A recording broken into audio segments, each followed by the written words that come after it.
C'est inédit. Les lignes de production sont à l'arrêt depuis lundi. David Charrier, magasinier dans une usine de cognac en Charente, n'en croit pas ses yeux. Actuellement ici, c'est le balai des camions, hein.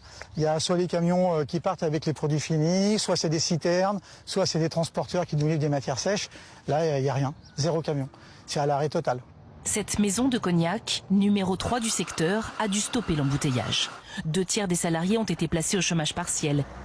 Une semaine par mois jusqu'en juin, au moins, ils perdront 140 € par mois. On fait vivre la région et à cause de choix politiques à un moment donné, on subit des taxes injustes. Le secteur du cognac, pris en étau entre ses deux principaux marchés. La Chine, qui applique 34,8% de droits de douane supplémentaires sous forme de caution, en représailles aux droits européens sur les voitures électriques. Et les États-Unis, 10% de plus aujourd'hui, peut-être plus demain. Une perspective qui angoisse cette viticultrice. Elle a diminué de moitié sa production et ses ventes.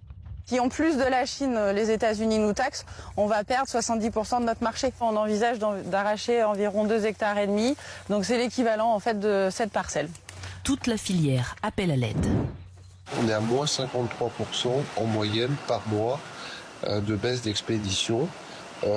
Et les conséquences pour la région, c'est une perte de chiffre d'affaires mensuel de l'ordre de 50 millions d'euros, entre 50 et 60 millions d'euros.